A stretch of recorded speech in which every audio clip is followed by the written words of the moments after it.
entendido. ¿Qué dices? Entendido. Están entrenadísimos ya con esto. Entendido. La brevedad Pero tampoco. claro.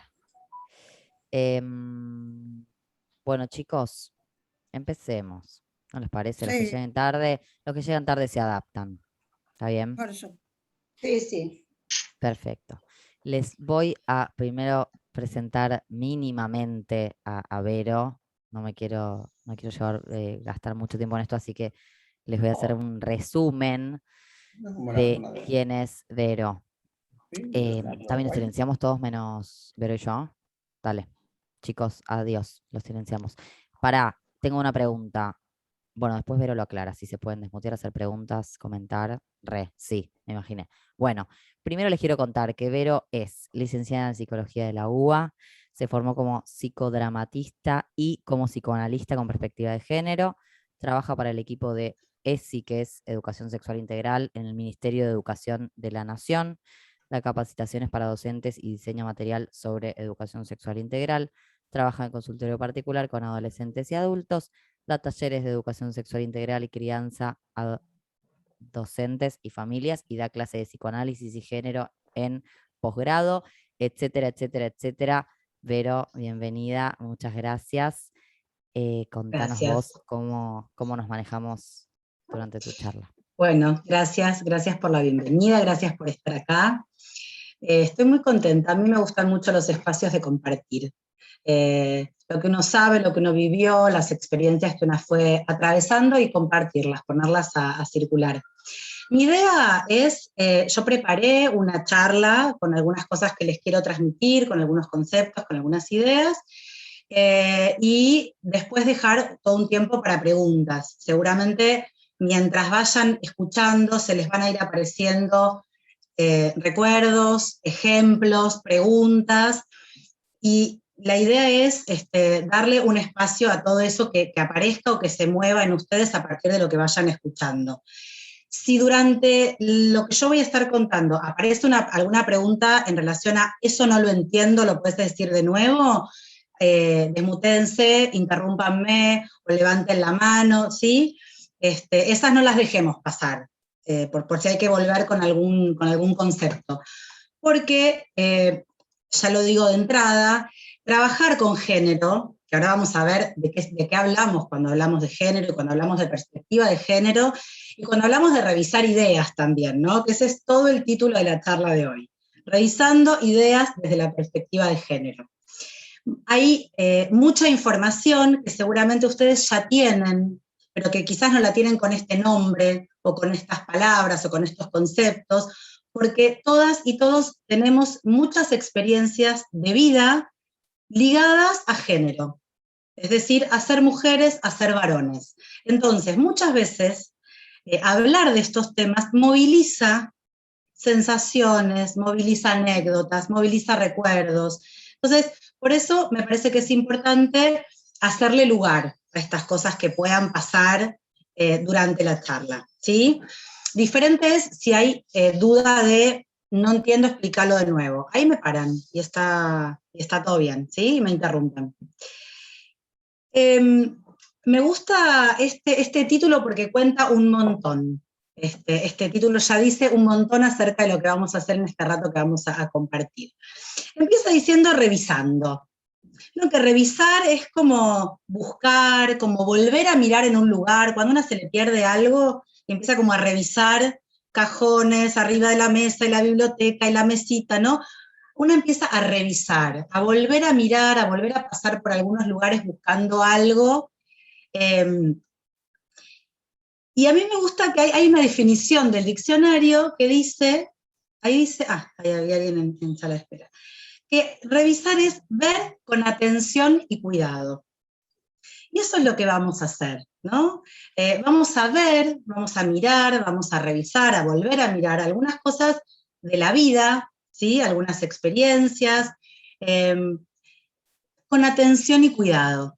Y también hay otra definición de revisar que dice actualizar, poner al día, ¿no?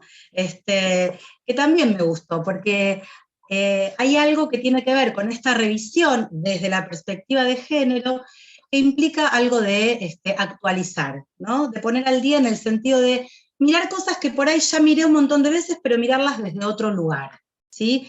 Eso es una perspectiva. Una perspectiva es un punto de vista, un lugar desde el que uno se para, ¿sí? ¿Vieron este dibujo que muy frecuente que aparece cuando se está hablando de esta idea de los puntos de vista, que hay dos personas, una arriba y una abajo, y hay un número en el medio y una ve un 6 y la otra ve un 9, ¿no? Depende de dónde estoy parada, veo un 6, veo un 9, ¿sí?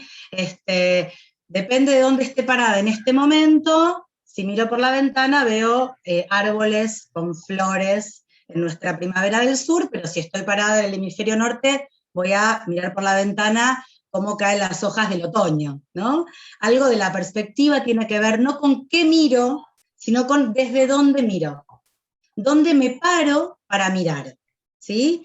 Entonces, esta revisión de algunas ideas, las ideas son esas representaciones del mundo que tenemos adentro de la cabeza, y las ideas se forman, ¿no? Las ideas no son el mundo adentro de mi cabeza, hay una transformación ahí, entre lo que veo, lo que me cuentan que es eso, lo que escucho que es eso, y voy formándome algunas ideas, ¿sí? Entonces, vamos a revisar algunas ideas, a volver a mirar, a actualizar, desde la perspectiva de género, es decir, desde un lugar desde donde vamos a tener en cuenta la categoría de género, ¿no? Y ahí ya les estoy diciendo eso, el género es una categoría, no es algo que está en el cuerpo, no es algo que, ¿no?, que está en la biología. La categoría, el género es una categoría que han construido las ciencias sociales para poder explicar algunas cosas, ¿sí? Entonces, el género es una construcción, ¿no?, que tiene que ver con algunas características biológicas del cuerpo con el que nacemos, ¿sí? El sexo biológico, ¿sí? A partir de la cual se arman un montón de ideas, de representaciones, de expectativas respecto de qué es ser una mujer y qué es ser un varón, ¿sí? Es decir, que hay algunas cosas que sí son de la naturaleza y que son de la biología, y todo lo que tiene que ver con la naturaleza, vieron que es como incuestionado, es natural, es así, ¿no? En cambio, lo que tiene que ver con las construcciones que las sociedades y que las culturas van haciendo, bueno, no son naturales, son como inventos de las personas, ¿sí? Y en ese sentido hay muchos inventos, digamos, que lo que hicieron fue juntar cosas de la naturaleza con cosas construidas, ¿no?, por las sociedades, y hacer pasar estas cosas construidas como naturales. Este es el proceso de naturalización, ¿no? A lo largo de la historia se han naturalizado algunas cuestiones que hoy vamos a mirar. Por ejemplo, hay un dato de la biología que es que las mujeres tenemos útero y podemos gestar, podemos parir, podemos amamantar. Eso es un dato. Sobre ese dato se construyó una idea respecto de qué es ser una mujer ligada a la maternidad. Entonces una mujer es una persona que va a tener hijos desde chiquita, por eso le regalamos muñecas, ollitas, ¿no? Sets de hola Silvia, set, y hola Esther creo que también entró después, ¿no? Sets no sé si vieron que hay para niñas y niños pequeños, escobitas, planchitas, ¿sí?, de juguete, que en general son regalos que se le hacen a las nenas, ¿no? Sí, a pesar de que en estos últimos años se está hablando mucho, y de hecho estamos hablando acá de la perspectiva de género, hay muchos lugares, la mayoría diría, donde todavía siguen funcionando las cosas de la misma manera. Entonces cuando una, por ejemplo, va a la juguetería y dice, bueno, quiero hacerle un regalo a mi sobrina, ¿no? Y entonces nos llevan directamente a la parte de las cocinitas, los bebotes, las muñecas, ¿no? El otro día le compré un libro en la librería de mi barrio al amiguito de uno de mis hijos. Entonces era un libro de cuentos. Entonces me pregunta el vendedor, ¿es nena o es varón? Yo pensé, ¿por qué me lo pregunta, no? ¿Qué curiosidad le dará? Entonces yo le digo, es un varón. Ah, bueno, entonces agarró y le puso un moñito celeste, ¿no? Al paquete. Yo lo quedé mirando, no le dije nada, le dije algo como muy light, no le di la clase. Pero le dije algo como muy liviano en relación a que, bueno, que daba lo mismo, igual había muchas nenas a las que les gustaba el celeste también, y nenes a los que les gustaba el rosa, y que ya esto estaba cambiando, ¿no? Pero esta idea de asociar el rosa con las nenas, el celeste con los varones, las cocinitas con las nenas, las pelotas con los varones, ¿no? Desde muy chiquititos, incluso desde antes de nacer, ¿no? Nos pasa que cuando alguien está embarazada y en la ecografía aparece, ¿no? Algo que nos indica que va a ser una niña o que va a ser un varón, ya se empiezan a activar todas estas expectativas, ¿no? Expectativas de género, expectativas diferenciadas, ¿sí? De las mujeres en general se espera que sean más tranquilas, más calladas, más prolijas, ¿no? También más conflictivas, más, con más conflictos vinculares, más emocionales, ¿no? Sobre todo después cuando vienen las hormonas, ¿no? Y de los varones se espera que sean más racionales, más fuertes, más físicos, pero también más torpes, ¿no? Entonces, ahí me hice una listita de frases a ver si alguna vez escucharon. Por ejemplo, no juegues al fútbol, no seas varonera. Ay, qué marimacho, no le gusta usar pollera. No, estas las estoy diciendo de memoria porque no encuentro la listita que dice. Por ejemplo, qué maricón, cómo llora ese nene, llora por todo. ¿No? Acá, porque los varones no lloran y porque los varones son más fuertes y por eso juegan al fútbol en el patio. Las nenas, pónganse un costadito y siéntense a cambiar figuritas. Bueno, o al elástico a lo sumo, pero no ocupen mucho lugar, nenas.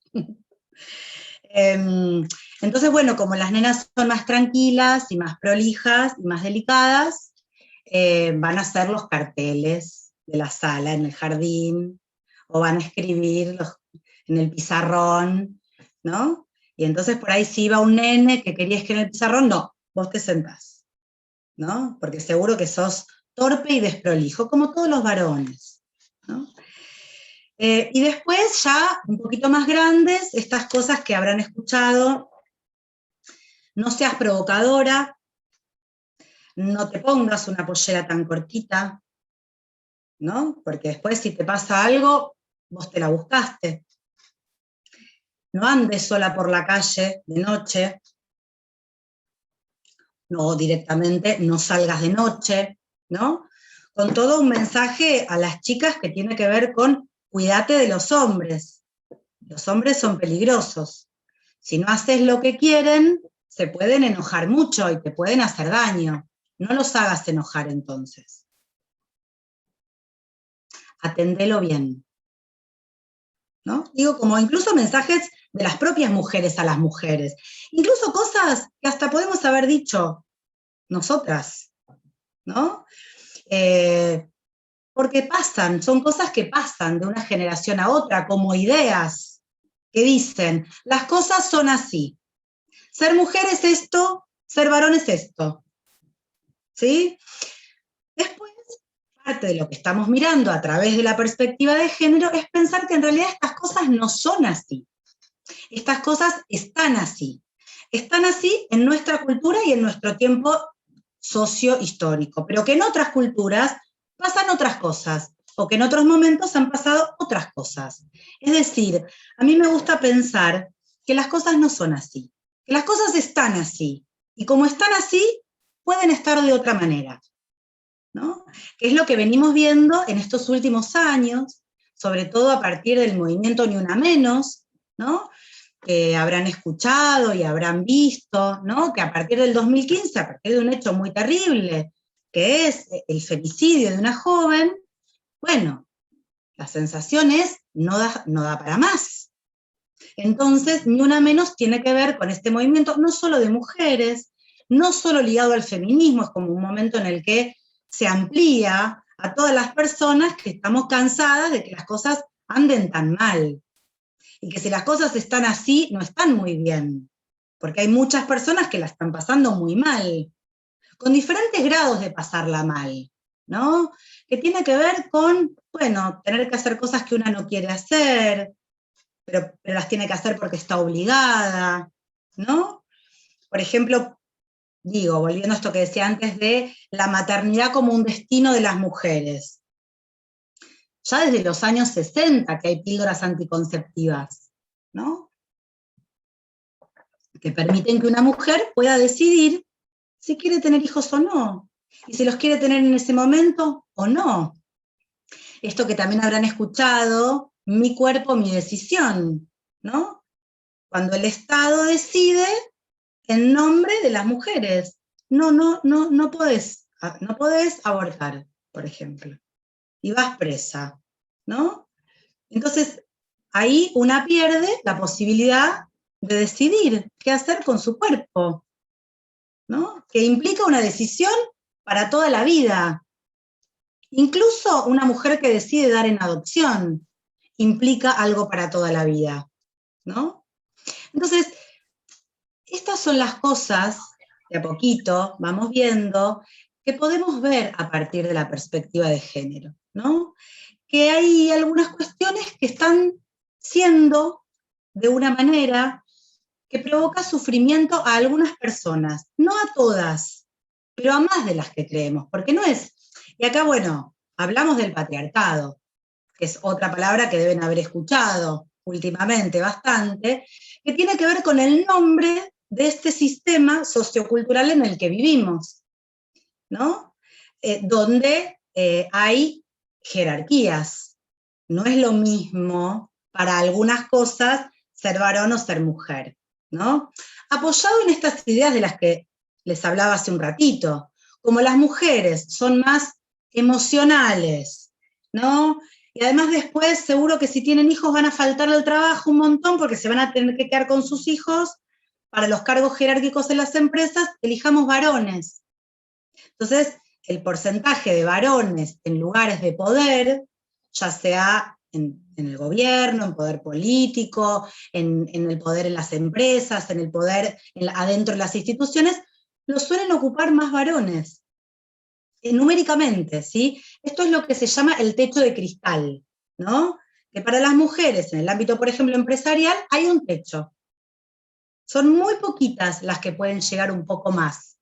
En general, a los lugares de toma de decisión, de mayor responsabilidad, llegan los varones, porque son más racionales, más centrados. ¿Pero por qué? Porque de chiquitos aprendieron a reprimir sus sentimientos. No llores, no seas maricón, es de nena llorar. Entonces, me hago varón y no lloro. Pero no es que eso es ser varón. Digo, porque sentimientos tenemos todas las personas. Eso es ser varón en el patriarcado, ¿no? Aprender a aguantarse, aguantátela, no seas maricón, ¿no? ¿Y qué pasa cuando alguien se pasa la vida aguantándose el llanto para no ser maricón? ¿Por dónde sale eso? ¿No? Digo, donde lo que se le pide al varón es que sea fuerte, ¿no? Que sea macho y que esconda su sensibilidad. Así como a la mujer se le pide que se someta, se la banque, que tocó, ¿no? Bueno, esto es lo que estamos revisando y actualizando, ¿no? Volviendo a la idea de revisar. ¿Qué nos pasa con estas ideas? ¿No? Nos generan incomodidad, nos dan bronca, nos dan tristeza, ¿no? Y no tiene que ver con algo que se desarma de un día para el otro. tiene que ver con procesos que a veces llevan muchos años, ¿no? Ver las cosas desde otro lugar, ¿no? Un ejemplo muy chiquitito, hace algunos años, antes de la pandemia, yo ya venía hacía muchos años trabajando con estos temas, ¿no? Entonces estaba yendo a dar una capacitación a docentes, al ministerio, una capacitación de estos temas de los que estamos hablando acá. En el subte. Entonces, al lado mío había una mujer con bebé, voy a decirlo así, con toda ropita celeste. Bebé que me miraba con los ojitos, así un bebé de 5 o 6 meses. Me miraba y yo le sonreía y me sonreía y le hacía la manito y me hacía la manito. Todo el viaje hasta que me bajé en Callao, jugando con esa criatura, hasta que en un momento, y se reía a carcajadas, y yo también, entonces le digo a la mamá, ¡qué divino! ¿Cómo se llama? María, me contestó, ¿no? Yo no podía creer lo que me estaba pasando. Digo, a mí, ¿qué me pase a mí? Que yo trabajo de esto, que porque le vi el enterito celeste y no le vi aritos, di por sentado que era un varón, ¿no? Bueno, me sentí muy mal, le pedí disculpas en todos los idiomas, casi que le expliqué, bueno, mirá, lo que pasa es que una tiene la cabeza configurada de una manera y lleva muchos años desarmarla, y ella me miró como riéndose, como, está re loca, todo bien, me dijo, todo bien. Bueno, chao María, le dije, chao María.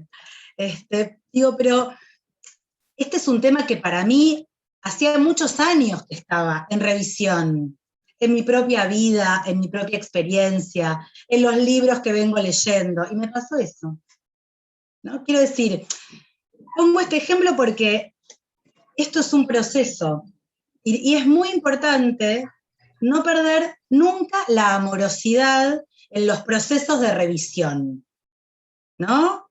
Que si aparece el juicio, ya no estamos revisando, ahí estamos haciendo otra cosa. No nos estamos criticando, nos estamos cuestionando por qué no hicimos las cosas de otra manera. Bueno, porque no sabíamos, porque no se nos ocurrió, ¿no? Porque no nos llegó el momento. Bienvenido el momento en el que uno se hace una pregunta y dice, ¿esto por qué es así? ¿No? ¿Por qué uso estos zapatos si me aprietan y me hacen doler? Porque los tengo hace tantos años. Bueno, veamos si podemos conseguir otros zapatos más cómodos, digamos, ¿no? Que no nos hagan doler. Porque el tema del patriarcado, bastante grave, bastante complicado, y que esto es algo que empezamos a ver cuando miramos a través o desde la perspectiva de género, es que pone una norma para pertenecer, ¿no? En relación a esto que les venía diciendo de lo que se espera de las mujeres, lo que se espera de los varones, bueno, hay normas, ¿no? Lo voy a decir en difícil y después lo desarmamos. La norma que rige al patriarcado es la hetero-cis norma, ¿sí? Ahora la desmenuzamos. Entonces, esta es la norma que rige, que dice quiénes pueden entrar, ¿no? ¿Quiénes son bienvenidos? Los que no cumplen con esa norma, quédense afuera, ¿no? Es como el patobica del boliche. Entonces, bueno, ¿qué quiere decir? ¿Que hay una norma? Bueno, hay una norma social, ¿no? Una norma que dice qué se puede y qué no se puede. Y si decimos cis, hetero, norma, estamos hablando de dos cosas. Por un lado, de la identidad de género, y por otro lado, de la orientación sexual. ¿Les suenan estos conceptos? ¿Sí? Cuando decimos cis norma, hablamos de personas cisgénero y personas transgénero. Las personas cisgénero son las personas cuya identidad de género coincide con el género asignado al momento del nacimiento, ¿sí? Nací, me pusieron en el documento femenino y me siento mujer, me autopercibo mujer, soy una persona cis. Si es al revés, digamos, la identidad autopercibida no coincide con el sexo asignado al momento del nacimiento, soy una persona transgénero, ¿sí? Travesti en el caso de alguien que nació con genitales masculinos y que decide tener lo que se llama una expresión de género, vivir la vida como una mujer, ¿sí? Entonces, esto es la identidad de género. Lo digo así, no me quiero ir mucho por ahí, pero me parecía como importante nombrarlo, porque nosotros en nuestro país tenemos una ley desde el año 2012, que es la Ley de Identidad de Género, que es una de las leyes más avanzadas del mundo, donde dice que alcanza con que una persona se autoperciba en determinado género para poder pedir un cambio registral en el DNI.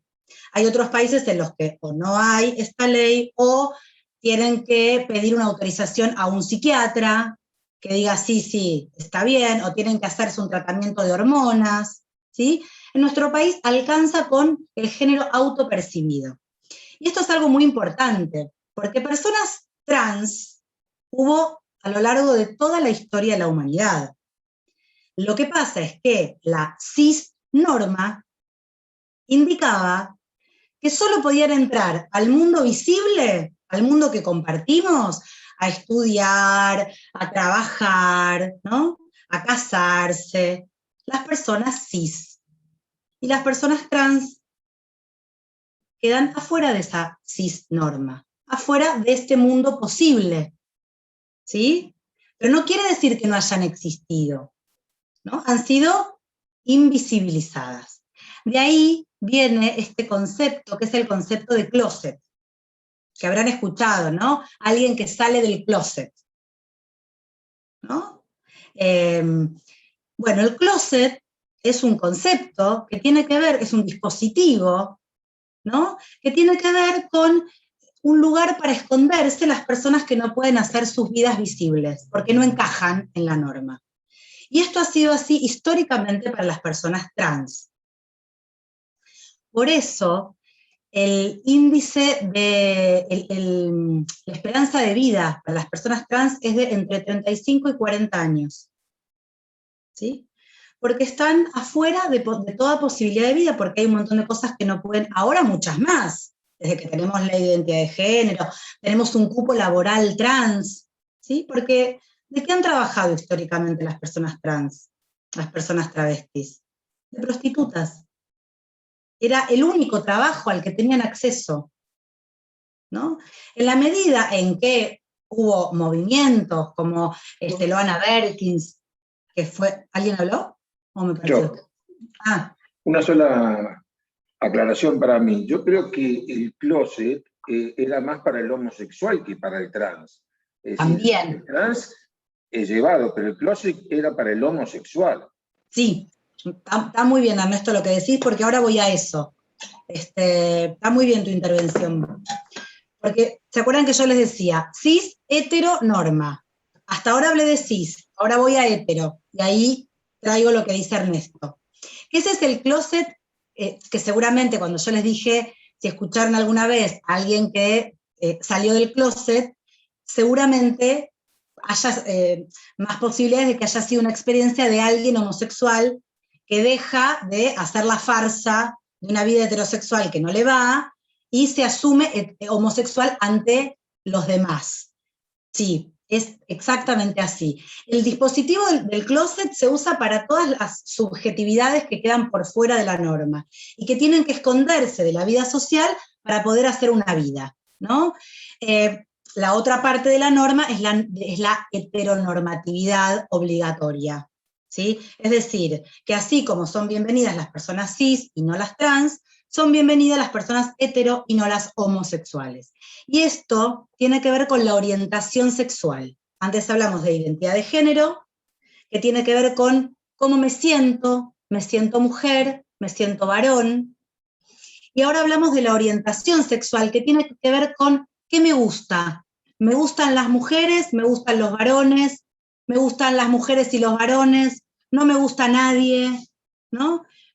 La orientación sexual tiene que ver con esto, con quién me gusta, ¿sí? Entonces, la orientación sexual heterosexual es parte de la norma, es la bienvenida, ¿sí? Y la homosexual es la que se tuvo que guardar en el closet durante tantísimos años para poder vivir.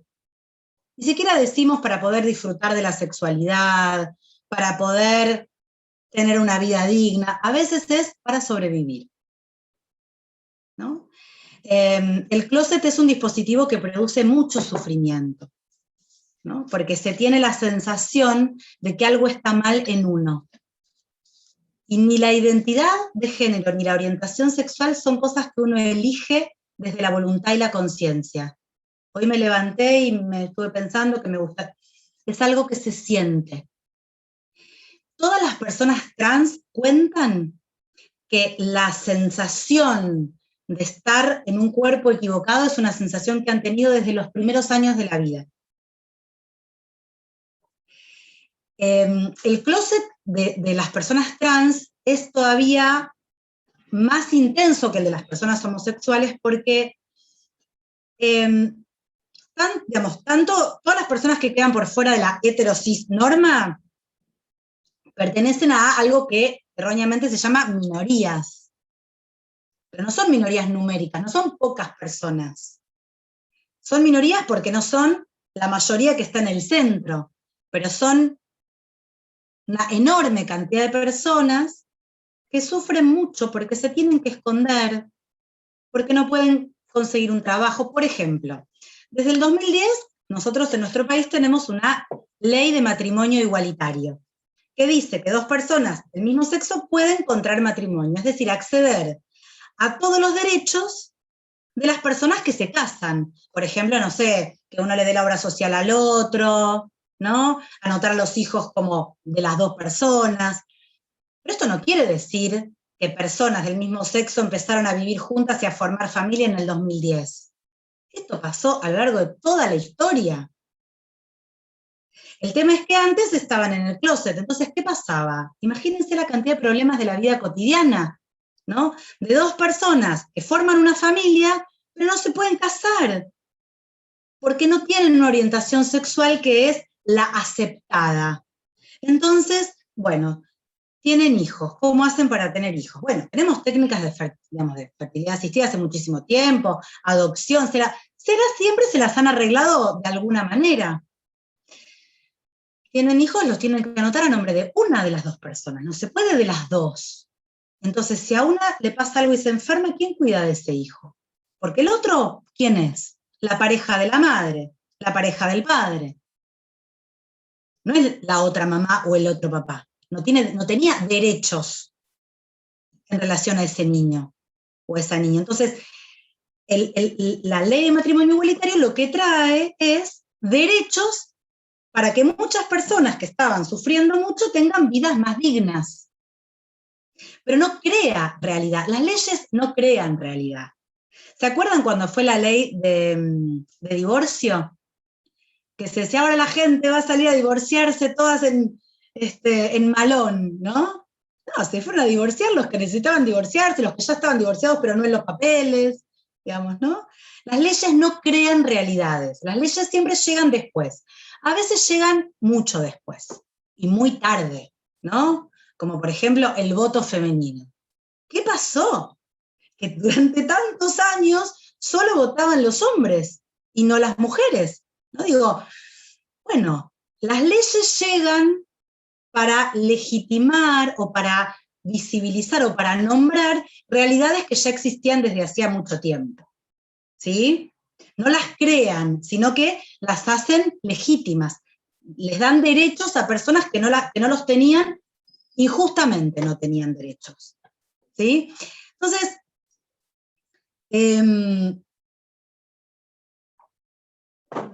¿vamos bien hasta acá? Yo me embalo y... ¿Vamos bien? ¿Sí? Entonces, revisar algunas cuestiones como las que estamos pensando, ¿no? Como la familia, la maternidad, las profesiones, las relaciones entre varones y mujeres, desde la perspectiva de género, nos permite empezar a ver y poner todas estas cosas sobre la mesa y decir, ¿podrían ser de otra manera? ¿no? Hay una frase de Simone de Beauvoir, que fue una filósofa y escritora francesa, que en el 49 escribe: no se nace mujer, se llega a serlo. Que después es una frase que la toma el feminismo, ¿no? En esta lucha no por los derechos de las mujeres, ¿no? Esto es importante, digo, el feminismo no lucha solo por los derechos de las mujeres, sino por los derechos de todas las personas. Lo que busca es equidad de género, igualdad de género, ¿sí? En principio, visibilizar estas injusticias, que no solamente caen sobre las mujeres, aunque más sobre las mujeres, ¿sí? Sobre las mujeres, sobre las disidencias sexuales, ¿no? Y sobre lo que se llaman las masculinidades subalternizadas, es decir, los hombres más sensibles, los hombres que no hacen la vida que se espera de un hombre, ¿no? El que no es empresario y exitoso. Mi profesora, la psicoanalista con la que yo me formé, hizo su tesis doctoral analizando la enfermedad cardíaca en varones y en mujeres. Y su tesis, que después corrobora en una investigación, es que la tasa de enfermedad cardíaca en varones es muchísimo más alta que en mujeres, y que tiene que ver con la forma del cuerpo de expresar: no puedo con esto. Esa sensación, ¿vieron que a veces se dice como reviento? Donde revienta literal algo adentro. Ernesto levanta la mano.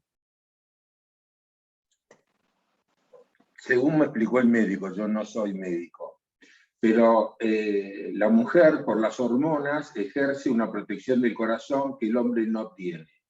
Cuando llega el momento de la menopausia, se va nivelando, pero todos los años, hasta la menopausia, las hormonas de la mujer protegen al corazón, cosa que el hombre no lo tiene. Más allá de los nervios, de la actividad, hay una cosa biológica que protege a la mujer de la parte cardíaca al menos.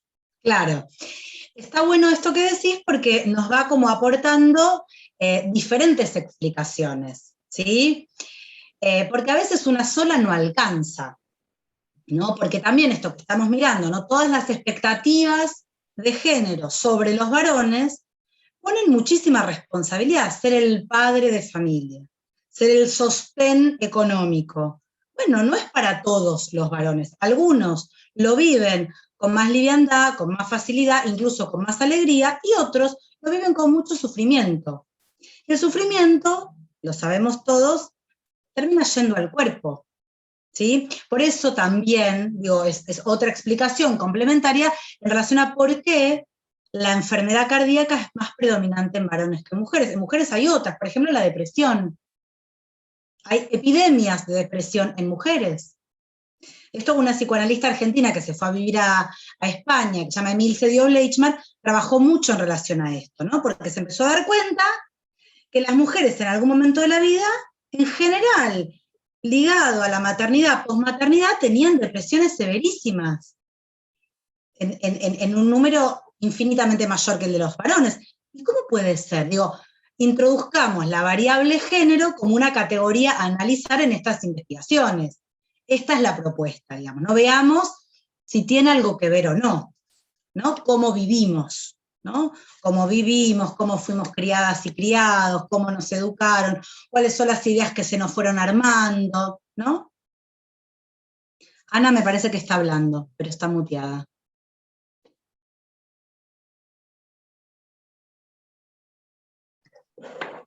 Yo creo que todo eso un poco se forma en la familia. Cómo se encaran las cosas en la familia. Y cómo es, aparte, uno personalmente. Yo, por ejemplo, de ama de casa y de mujer no tengo nada. Nada. Sinceramente. Lo hice por obligación, bueno, a medias, porque tuve un marido que hacía las cosas a la par mío. O sea que si yo lavaba, él cocinaba. Si yo cocinaba, él lavaba. O sea que yo no tuve grandes dramas, pero también vengo de una casa donde fui aceptada como era. yo era una renegada, yo era... a mí las muñecas no me gustaron nunca, a mi hermana la ligaba todas, porque las muñecas que me regalaban a mí las ligaba a mi hermana. A mí me gustaban las cosas para armar, o sea que yo era más macho que hablamos de esa época. A mí no me gustaban. Y así que yo creo que todo esto es un poco empezando por la familia. Sin Todo, dudas. Perdón, y te interrumpí. creo que nombraste a Simone de Beauvoir. Bueno, ella se vestía de hombre. Ella se rebelaba contra todo lo que se hablaba de la mujer. Y era muy mujer. Sí, sí, porque lo que estamos pensando es que ser mujer y ser varón puede querer decir otras cosas diferentes de las que históricamente se imprimieron como ideas fijas en relación a qué es ser una mujer y a qué es ser un varón, ¿no? Y es muy interesante esto que decís, Ana, de la familia, porque es cierto que empieza en la familia también reproduce, ¿no? La sociedad, ¿no? Como esta definición de la familia como la célula más pequeña de la sociedad, va reproduciendo. Lo cierto es que ha habido familias, históricamente, con un poco más de margen, con menos miedo, con mayor aceptación, y otras con menos, ¿no? Y ahí, bueno, hay un montón de ejemplos en relación a como es hermoso lo que vos decís, Ana, ¿no? La aceptación de lo que a vos te pasaba, que eso no era ser un macho, esa era tu forma de ser una nena, ¿no? ¿Quién dijo que a las nenas les tienen que gustar las muñecas y no los juegos de química para investigar, ¿no? Hablemos de Marie Curie, por ejemplo, ¿no? Quiero decir, mujeres invisibilizadas a lo largo de la historia, closet, de vuelta, no solo para las personas homosexuales, para las personas trans, sino para todo aquello que no entra. El destino general de las mujeres en el patriarcado es lo que se llama el privado sentimentalizado, en casa, criando, lavando, llevando al pediatra a las reuniones de la escuela, etc. El lugar que históricamente se le asigna a los varones en el patriarcado es afuera, en la fábrica, en la empresa, trabajando, o a donde se quiera ir después de trabajar, y que vuelva cuando, ¿no? Digo, esta cuestión tan diferenciada respecto de los permisos, ¿no? Para las mujeres y para los varones. Esto no quiere decir que a todas las personas nos pase lo mismo, hablamos de normas generales, ¿sí? Donde los varones tienen más permisos. El varón, ¿no? Que estaba con muchas mujeres, era un vivo, un capo. La mujer que estaba con muchos varones es una puta, ¿no? Entonces, bueno, ¿cómo es esto? Ese concepto está hoy también, ¿eh? Sin duda, sin duda. Por eso estamos acá hablando de esto, ¿no? Porque si bien hay muchos lugares donde esto ya se empieza a hablar, por ejemplo, nosotros en nuestro país tenemos un ministerio de mujeres, géneros y diversidades donde, bueno, se están haciendo capacitaciones por todo el país, tenemos una ley, esto es re importante, una ley que es la ley Micaela, no sé si escucharon hablar, es una ley que dice que todas las personas que trabajan para el Estado, ¿sí? En los juzgados, en las oficinas públicas, en las dependencias del Estado, tienen que recibir una capacitación en género. ¿Por qué? Bueno, volvemos al principio, porque una persona que trabaja, y ahora vamos a ir viendo diferentes áreas de la sociedad donde esto va pasando, ¿no? Que trabaja en un juzgado sin perspectiva de género, a un tipo que violó, lo deja en libertad porque le cree que el tipo no lo va a hacer más, porque tuvo un mal momento, porque estaba muy mal por algo, y bueno, ese tipo después va, viola y mata a otra, a Micaela García, esto es 2018, y entonces nos preguntamos por la responsabilidad de ese juez. Ese juez juzgó sin perspectiva de género. Cuando no hay perspectiva de género, estas cosas quedan como en el hecho aislado. Crimen pasional. La maté porque era mía. si miramos estas cosas desde la perspectiva de género, bueno, vemos que el problema de los femicidios es un problema grave, que viene hace mucho tiempo, que tiene que ver con algunas de estas ideas que estamos mirando, que tiene que ver con la idea de el cuerpo de la mujer como una propiedad, ¿no? Ahora busqué para leerles algunas, acá. ¿Qué pasa en diferentes áreas de la sociedad si miramos con perspectiva de género o sin perspectiva de género? Bueno, una es la justicia, ¿no? Una justicia sin perspectiva de género se cobra vidas, ¿no? O hay otro invento, que esto por suerte está como, sigue vigente en algunos lugares, pero por suerte en la mayoría está muy cuestionado, que es un síndrome que se inventó, ¿no? Para acusar a las madres que acompañaban a sus hijas e hijos en denuncias de abuso contra sus padres, o sea, contra sus ex parejas. Entonces, se inventó lo que se llamó el SAP, el síndrome de alienación parental, ¿no? Entonces, se dice, ella está re loca y miente, porque como quiere cagar al ex y joderlo, le mete esta denuncia para joderle la vida. En el prácticamente 100% de los casos, luego se comprueba que los abusos existieron, a veces ya es tarde. No digo, una justicia sin perspectiva de género manda a un chiquito que está diciendo, mi papá me hizo esto, a dormir con su papá 3 veces por semana en una tenencia compartida. Es decir, una justicia sin perspectiva de género puede matar, puede producir mucho daño. Pero no solo una justicia, ¿no? El periodismo está todo el tiempo creando opinión. ¿Cómo cuenta una noticia el periodismo? ¿No? Andaba sola por la noche con una pollera muy corta. Casi que se la buscó, ¿no? Bueno, eso es periodismo sin perspectiva de género. Que lo vemos todo el tiempo en el diario, en la tele, ¿no? Por ejemplo, en el cine, en la tele, ¿qué pasa si empezamos a ver desde la perspectiva de género?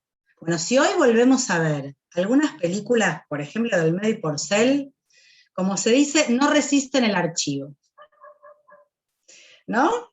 Vemos mujeres, o bueno, Tinelli, qué sé yo, que ahora medio que parece que no tiene tanto rating, donde la cámara muestra el culo todo el tiempo, donde él va, le corta la pollerita, la deja, ¿no? Y eso lo hace solo con las mujeres. Yo no veo, pero sé que pasa esto, ¿no? Quiero decir, bueno, que esté teniendo menos rating tiene que ver con que hay algo de la perspectiva de género en la mirada de la población que está empezando a decir, che, no está bien eso. Está llorando esa piba. No la está pasando bien. Es un laburo. Bueno, pero, ¿no? ¿Qué pasa, por ejemplo, en la música? ¿No? Fui a buscar algunas letras. Cortitas. Algunas incluso son muy pegadizas, las cantamos, uno las canta, porque la música está buena, pero las letras, por ejemplo, Luis Miguel, lo tienen. Boleros. Te vas porque yo quiero que te vayas. A la hora que yo quiero, te detengo. Yo sé que mi cariño te hace falta, porque quieras o no, yo soy tu dueño. ¿No? Ahí está. Mi hijo diría, ¿what? ¿Cómo? Otra, Calamaro.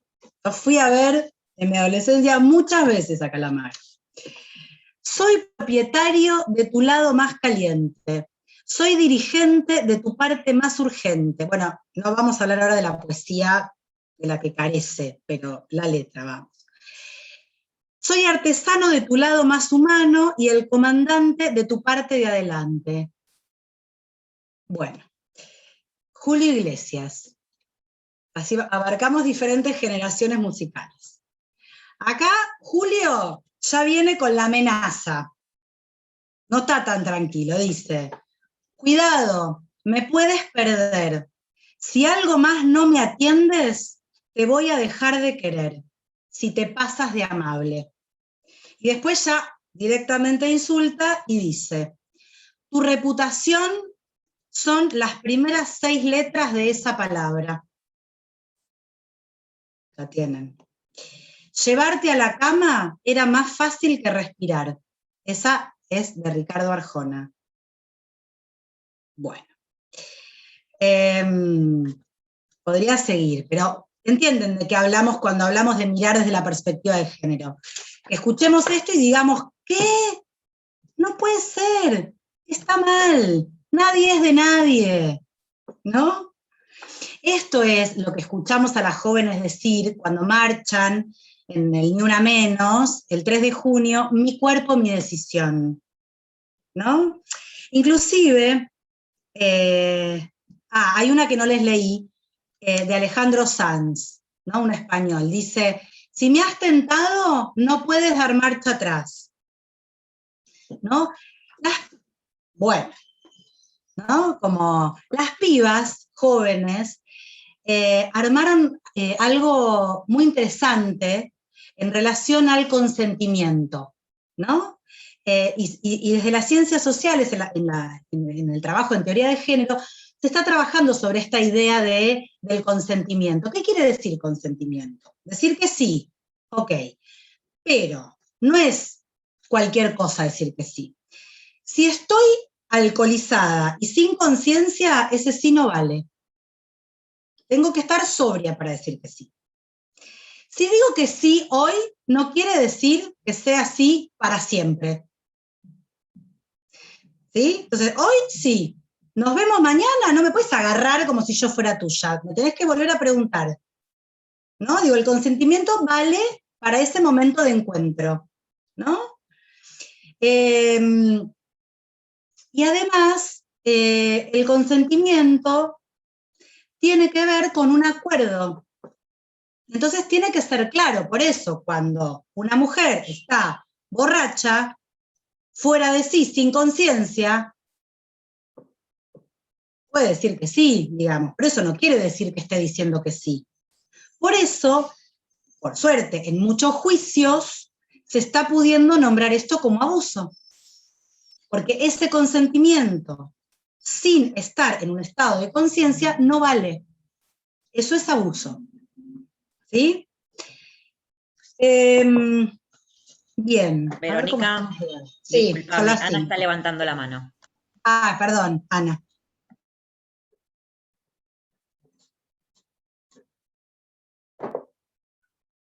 Estás muteada, Ana, ¿eh? Ahí está. Lo que te quería decir, que por eso mucha gente habla mal de la religión judía. La religión judía, la gente tiene un mal concepto. Se creen que el hombre es el macho de la casa. Y es todo al revés. Duermen en camas separadas y él le tira la kipá para ver si ella quiere tener relaciones. Si ella se lo devuelve, mejor que se vaya a dar un baño de agua fría. Y la obligación de él es cumplir como mínimo 3 veces por semana. Si no, ella tiene derecho a protestar. Está bueno. Eso no lo sabe. Yo será porque estudié 8 años de Torá, pero te digo que ya ves que de qué avanzado te estoy hablando, porque pienso siempre que todo es... Mira, mi nieta vive en Canadá. Tiene 2 compañeritos mellizos. Uno era hombre y otro era... Una nena era mujer y otro... El nene se convirtió en mi nieta tiene 9 años. El pibe desde chiquitito se presentó como mujer. Los padres lo aceptaron. Mi nieta cumplió años el otro día, hizo una reunión para nenas y vino él, el único varón. Ella, ya. No es varón. Los chicos lo tienen aceptado como el mellizo, que es otra nena. Claro. Todo depende, vuelvo a repetir, yo siempre digo, y todos se ríen por lo que yo digo, se basa en el respeto y en hablar. Bien. Eso es lo que me enseñaron desde chica. Sí, está buenísimo, Ana. Yo quiero decir solo una cosa más para terminar así, porque son las 5 y tampoco me quiero extender un montón. Podría hablar un montón, pero quiero decir dos o tres cositas más y cierro por si hay más intervenciones o más preguntas. Esto que decís, Ana, del respeto, tiene que ver con la aceptación. Y gran parte, digamos, de esto que hablábamos antes del closet, ¿sí?, tiene que ver con la no aceptación al interior de las familias también. No es solo la no aceptación social, no puedo conseguir un trabajo, digo, también tiene que ver con la no aceptación al interior de las familias. ¿Y qué pasa cuando al interior de la familia se puede hablar, se puede pensar, se puede poner palabras y se puede trabajar en las cosas que nos cuestan, porque hay cosas que nos cuestan más aceptar que otras? De lo que estamos hablando en ese punto es de la diversidad. La diversidad no son personas especiales, todos y todas somos especiales. La diversidad es la diversidad humana. Todas las personas somos diferentes, ¿sí? Hablamos de diversidad humana, todas las personas somos diferentes, pero también hablamos de igualdad de derechos. Todas las personas tenemos los mismos derechos, ¿no? Derecho a tener una vida digna, derecho a disfrutar de nuestros cuerpos, ¿sí? Derecho a pensar autónomamente, derecho a ser libres, ¿sí? Entonces, en este sentido, para terminar, me interesa que nos quedemos con esta pregunta en relación a qué podemos hacer cada una y cada uno desde nuestro lugar para, desde la perspectiva de género, hacer de este mundo un mundo más justo, un mundo más equitativo, ¿no? Un mundo donde quepemos, así se dice, donde entremos todas y todos, donde nadie se quede afuera por sentir algo que no es lo que la norma dice que hay que sentir, ¿sí? Porque eso genera mucho, mucho, mucho sufrimiento. Para terminar, quería leerles dos cosas. Una de Camila Sosa Villada, no sé si la escucharon nombrar. Camila Sosa Villada es una escritora maravillosa, travesti, cordobesa, que tiene publicados 3 libros. Este se llama Las Malas y es una novela autobiográfica, donde ella cuenta mucho, sobre todo de su vida como prostituta, ¿no? Porque fue lo único que le quedó en ese momento, expulsada de su familia, expulsada de la sociedad, sin dónde caerse muerta, como ella dice. Bueno, encontró una familia entre las travestis, y el único trabajo en ese tiempo para las travestis era el de prostitutas. Pero a ella siempre le gustó escribir. Ella desde muy chiquita quería ser escritora, y desde muy chiquita quería ser mujer. Si la buscan, es hermosa aparte. Es ella dice que no es una mujer, que es una travesti. Es preciosa, preciosa. Y escribe, es una gran escritora. Hay un librito más autobiográfico donde habla de la escritura, que se llama El viaje inútil, donde ella cuenta su relación y su historia con la escritura, ¿no? Y cómo la escritura a ella le permitió hacer algo con esa vida tan dolorosa que tuvo, ¿no? Y el otro libro se llama La novia de Sandro, que es un libro de poemas también. También marqué algo para leerles, que es pero bueno, ya va a ser un montón. Pero sí como un ejemplo del sufrimiento que produce el quedar por fuera del mundo posible, ¿no? El mundo de las vidas posibles. Y ella lo describe muy bien. ¿Cuántas veces habíamos oído las travestis son muy quilomberas? No metas una travesti en tu casa. Son ladronas, son muy complicadas. Pobrecitas, no es su culpa, pero son así.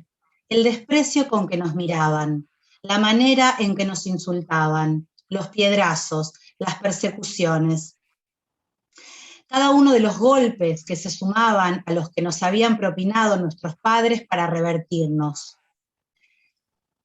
para llevarnos de regreso al mundo de los normales, los correctos, los que forman familias y tienen hijos, y aman a Dios, y cuidan su trabajo, y hacen rico al patrón, y envejecen al lado de sus esposas. La furia contra el silencio y la complicidad de nuestras madres en el desprecio sistemático de nuestra existencia. Parece que ella lo dice de un modo tan hondo y tan sentido, ¿no? El desprecio sistemático a nuestras existencias. Ella puede escribir, ¿no? Durante 9 años se dedicó a la prostitución y pudo salir de ahí. Y se recibió de la carrera de letras en Córdoba y escribe maravillosamente bien. Y también, para terminar, 2 cosas más. Una que fue un hallazgo, de Marilena Walsh, la conocemos todas, todos, ¿no? La de Manuelita, que vivía en Peguajó. ¿Ubican algo de ella? Era una mujer muy hermosa y ha escrito cosas para niños y cosas para adultos también. Yo estaba buscando esta, es una canción, yo la conocía como canción, que es una poesía que se llama Requiem de Madre, que es del 73, y buscando, no encontraba el libro donde la tenía, entonces la googleé, y buscando la poesía encontré un artículo que ella publica en Clarín en 1980. Entre otras cosas maravillosas que encontré buscando esa poesía, y me quedé 2 horas leyendo cosas de Marilena Walsh, que publicó en la revista Humor, bueno, muy, muy genial. Un artículo que se llama Infancia y Bibliofobia, publicado en Clarín en 1980.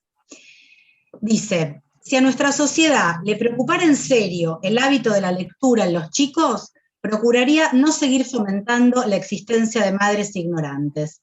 A la mujer se la disuade firmemente por todos los medios de cultivarse en profundidad.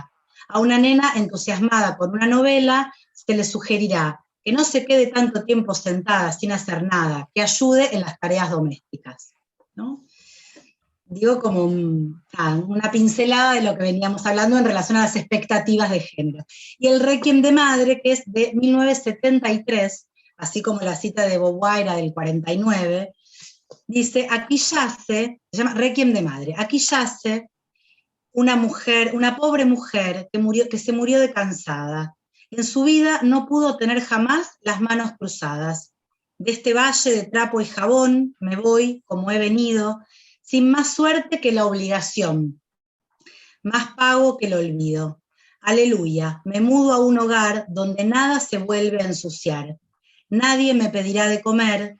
En mi última morada no tendré que planchar ni coser como condenada. Bueno, después otras cosas también muy hermosas de ella, pero no quiero extenderme tanto e ir a lo último, que me parece que sintetiza muy bien mucho de lo que quedó como puesto sobre la mesa. Muchas de las ideas que quedaron sobre la mesa están para seguir desplegándose, ¿no? Hay que dejar que decanten y que maduren. Y es una cita de Susie Shock, que no sé si la conocen, es una poeta, travesti también.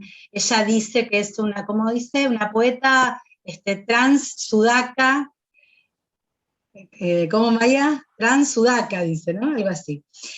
Que, bueno, ella cuenta mucho, digamos, de cómo el amor de su familia y la aceptación de su familia, habiendo nacido ella varón, le permitió convertirse en una travesti feliz, que puede dedicarse a cantar y a escribir poesía, y a vivir de eso, ¿no? Y entonces tiene un poema que me parece que viene súper bien para mirar esta idea de normalidad de la que hablamos, y para seguir cuestionando esta idea de normalidad, y que también tiene que ver con hacer valer el derecho a la vida de todas las personas. Voy a leer solo un fragmento. Yo reivindico mi derecho a ser un monstruo, ni varón ni mujer, ni XXI ni H2O.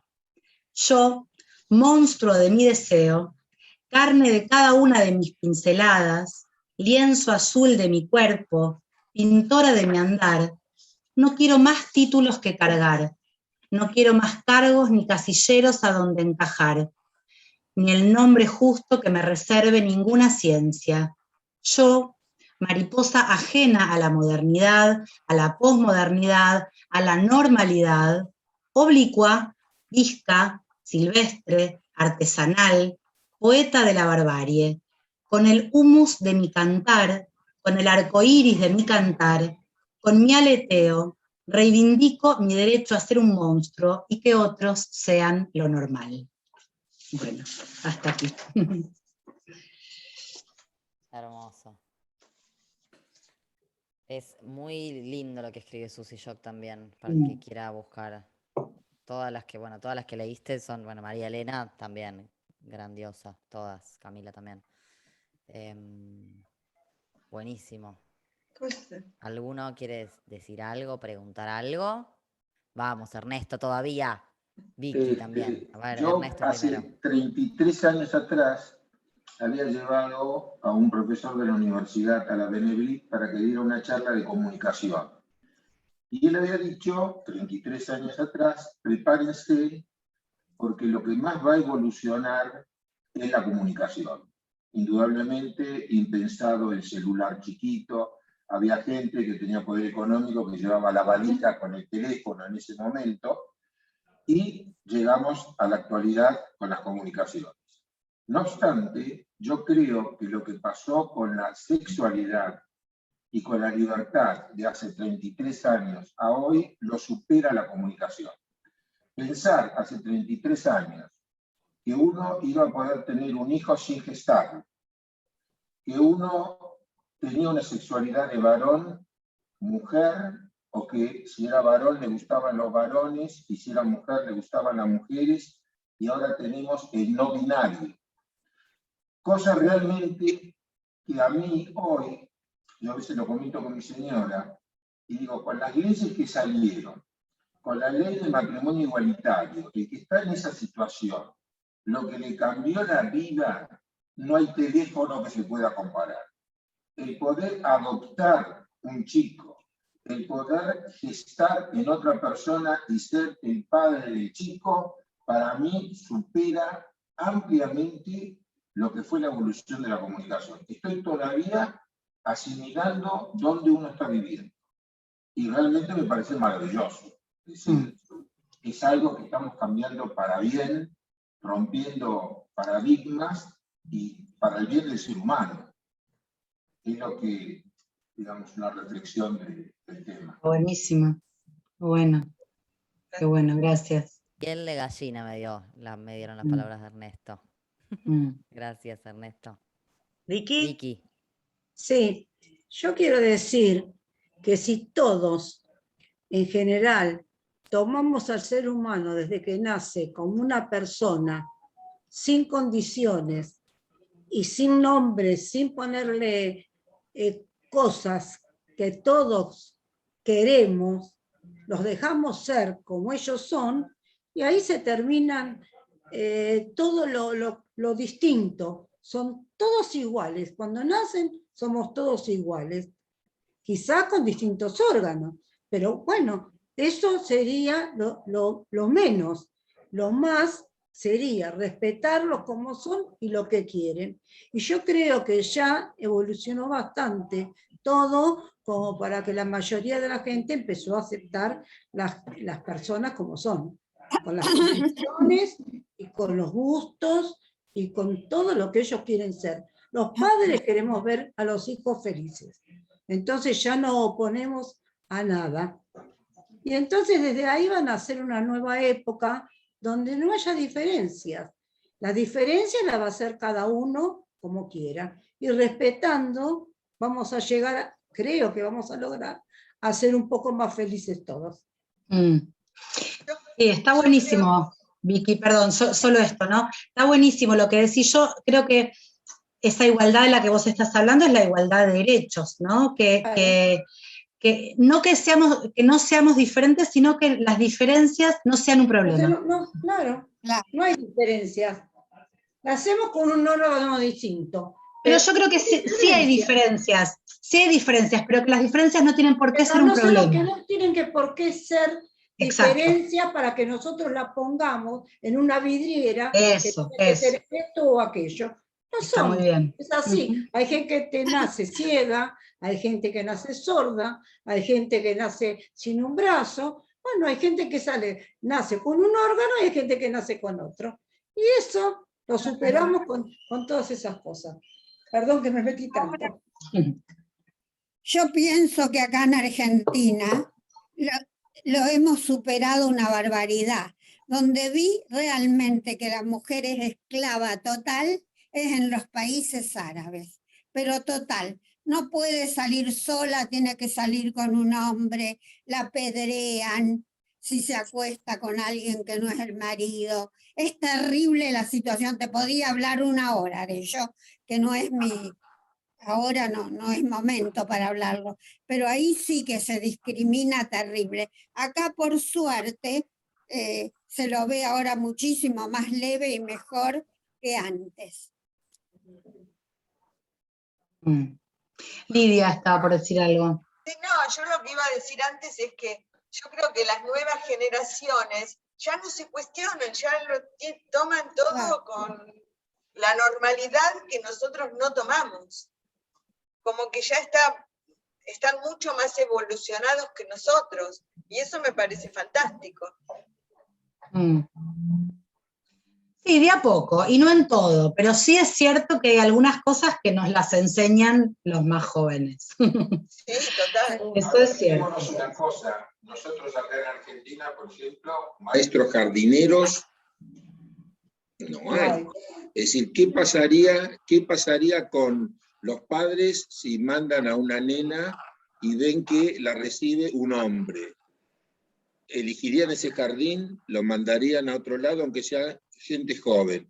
Hay preconceptos que todavía tenemos. Sí, hay muchísimo de esto. A mí me pasa todo el tiempo que las capacitaciones, cuando trabajo con directoras de escuela, directoras en general, porque la docencia, esto que vos decías, Ernesto, tiene que ver, desde la perspectiva de género, se analiza como feminización de las tareas de cuidado, ¿no? Las tareas de cuidado, tanto domésticas como trabajo, enfermeras, maestras, ¿no? Y después, bueno, enfermera, médico, ¿no? Maestra, supervisor. En general aparecen como así, ¿no? En la distribución, pero empleada doméstica. Nadie tiene un empleado doméstico, o es raro encontrar. Ahí se nota mucho, ¿ves? Ahí se nota mucho. Bueno, discusiones, bueno, no importa, no me quiero ir mucho por ahí, pero quiero decir, esta cuestión de que muchas veces aparece, que es verdad que hay más conciencia que antes, que las nuevas generaciones piden, por ejemplo, en mi campo, cuando buscan psicólogo, piden a alguien con perspectiva de género para sentirse más comprendidas o comprendidos. Pasa un montón. Y nos explican y nos enseñan cosas que les están pasando porque su cabeza está siendo moldeada en otro tiempo histórico muy diferente respecto al nuestro, pero todavía hay mucho por andar. Esto que mirábamos, que hablamos, decíamos, bueno, en el periodismo, en la justicia, en la música, en el cine, en la educación, que es el espacio donde yo más trabajo en género, además del consultorio, hay mucho todavía. Entonces, pasan muchas de estas cosas, como la que traía Ernesto, de, bueno, una familia que no quiere que su hijo esté en un aula con un nene que tiene 2 mamás, ¿no? Por ejemplo, y hacen mucho problema con esto. O una directora que se asusta mucho cuando tiene un niño trans que se inscribe en su escuela y no sabe qué hacer, ¿no? Bueno, todavía es algo que está sobre la mesa, y esto es algo muy bueno. Queda mucho por hacer. Ana había levantado la mano. ¿Sabés lo que pienso? Que hay muchas leyes, pero acá está aceptado el pensamiento en ese momento del juez que te toca, la interpretación que se hace sobre la ley. Entonces, eso influye mucho también en la cultura que tenemos, por lo menos en la Argentina. Fíjate que a veces se termina un juicio, lo que sea, dice, por la interpretación del juez sobre una ley que tendría que ser aceptada por todos, si se hizo por todos, pero en base también es en base a la interpretación de cada una de las personas que lo tocan. Eso también hay que tenerlo en cuenta. Ujú. Me parece, no sé. Yo siempre me baso en el respeto y en el hablar. A mí eso me enseñaron desde chiquita y yo hablo mucho, y te habrás dado cuenta, ¿no? Yo hablo mucho, porque eso es lo que me enseñaron. Y así defendí mis derechos. Yo, teniendo 2 chicos y un marido, me fui sola 2 meses a Israel con la autorización de mi marido. Y me fui 2 meses sola y él se quedó al cuidado de la casa y de los 2 chicos. Qué bueno. ¿Eh? Qué lindo, qué bueno, digo, qué buena experiencia. Claro, cuando me tiré un poco para atrás, mi marido me dijo, yo fui ¿cómo se llama? Al consejo, al judío central, ¿no? Y mi marido me dijo, es la primera y la última que te va a tocar. A lo mejor otra vez no lo puedas hacer. Y él me empujó. Por eso te digo, yo creo que todo se basa en hablar y en respetarse. Esa es mi base. Ujú. Esa es mi base. De ahí en más. Y así viví en mi casa también. Yo en mi casa no hice nada de lo que la mujer pudiera hacer. Yo me la rebusqué. La que la ligó fue mi hermana, pobre. Porque yo siempre tenía algo para hacer. Y como mi mamá siempre decía que la única herencia que nos iba a dejar era el estudio, yo me conseguía cursos. Entonces venía y le decía, mamá, mirá, tengo este curso. Entonces me salvaba de lavar, me salvaba de planchar, me salvaba de cocinar, me salvaba de todo. Esa es la verdad, por eso te digo, todo depende de eso. Y me fui a trabajar a los 16 años, me recibí de noche y pensá que yo hoy tengo 80 años. Pensá en qué año te estoy hablando. Y me fui, me rebelé. Primero dije que me iba a ir por las vacaciones de invierno nada más a trabajar. Y después no, yo seguí trabajando, me recibí, fui a la facultad, fui a todos lados y de noche, porque trabajaba 8 horas por día, de lunes a sábado. Y el sábado a la tarde iba a la facultad de ingeniería. Por eso te digo, todo depende de cómo uno se valora. Uno se valora, uno lo habla y que el otro lo acepte, por supuesto, ¿no? Ujú.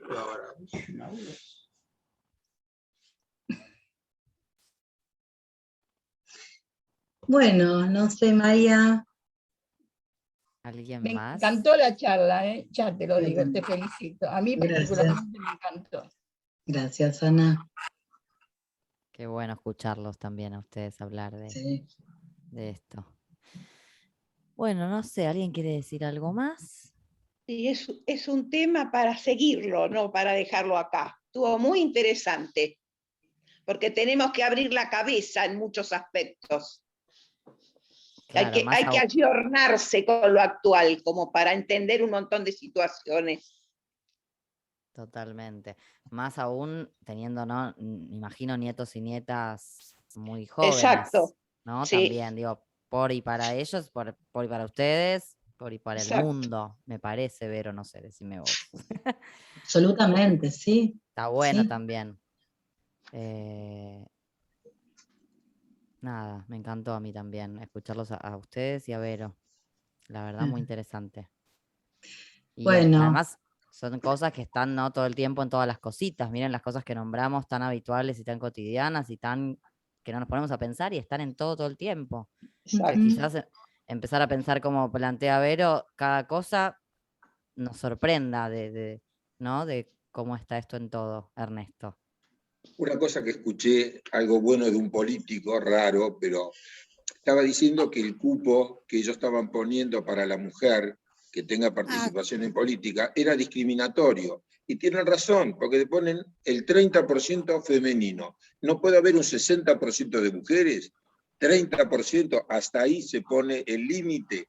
Tienen razón, es decir, yo creo que estamos aprendiendo también a ser igualitarios. A veces queriendo ser igualitarios estamos discriminando también. Claro que sí. Claro que sí. Sí.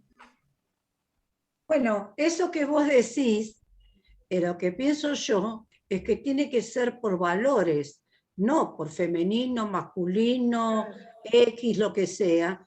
Es lo que uno sabe y se presenta al lugar donde más puntaje puede tener. No tiene que por qué ser por mujer o cantidad de mujeres o cantidad de hombres. Puede haber muchos hombres, muchas mujeres y lo que sea, pero todo tiene que ser por sabiduría, por experiencia, por trabajo, no por género. Eso está ya completamente para mí, que no sirve poner 30, ni 60, ni 10%. Tiene que ser siempre por lo que saben y lo que pueden hacer en el trabajo que están presentándose. Por capacidad. Es así, es así. Es así, como vos decís. Sí, ¿no? Suena re lógico, pero imagino que no es lo que sucede, digamos, No.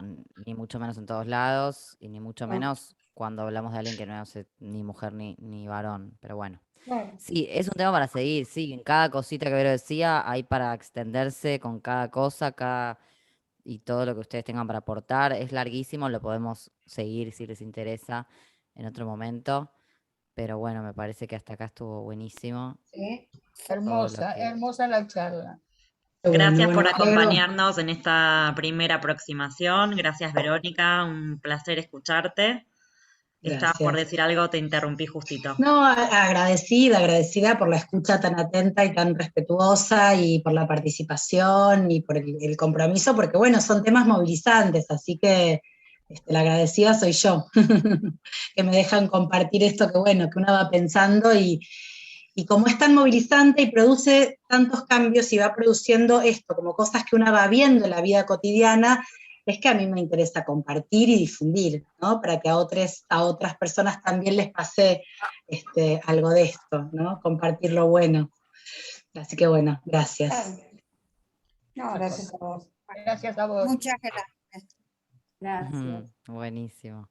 Bueno, queridos y queridas, nos despedimos con esto, ¿no, Tami? Así es. Sí. Nos estamos Se viendo el terminó la martes. semana, se terminó la semana, un aplauso, por favor. Disfruten el fin de. Un aplauso para Verónica Class. Bueno, hermoso. Bueno, Nos vemos el martes con todos. nos vemos el martes, pero muchas Chao, gracias. buen fin de. Gracias. Buen fin de para Bueno. todos. Chau, chau. Pásenla lindo. Una sola Gracias. pregunta. ¿Puedo Sí. hacer una sola pregunta técnica? Todo esto que grabamos, ¿no lo podemos conseguir de alguna manera? Yo, aunque sea, lo pago, pero me gustaría tenerlo. Me gustaría Lo podés tener tenerlo gratis. porque lo comparto mucho con mi hijo de Canadá. Claro, Si es Ana. posible. Como Lo podés siempre, tener de las forma actividades gratuita. quedan grabadas y yo les paso el link para que ustedes puedan tener acceso las veces que quieran y compartirlo con quien quieran. Bueno, eso te pediría si lo podés pasar, bárbaro. Te lo voy a Desde luego. agradecer. A mí particularmente, aparte, después que terminó todo, me gusta poder volver a ver lo que se dijo y lo que hice y lo que dijeron los demás. Que más tranquilo, uno lo puede interpretar mucho mejor. Va, me parece a mí, porque yo soy media estúpida, pero... Muy bien. Pero me parece que No. sería una cosa muy linda. Te agradecería mucho. Va a estar disponible, Seguro. claro que sí. Muchas gracias. Gracias, Tami. A ustedes. Adiós. Chao. Gracias, Gracias. Vero. Shalom para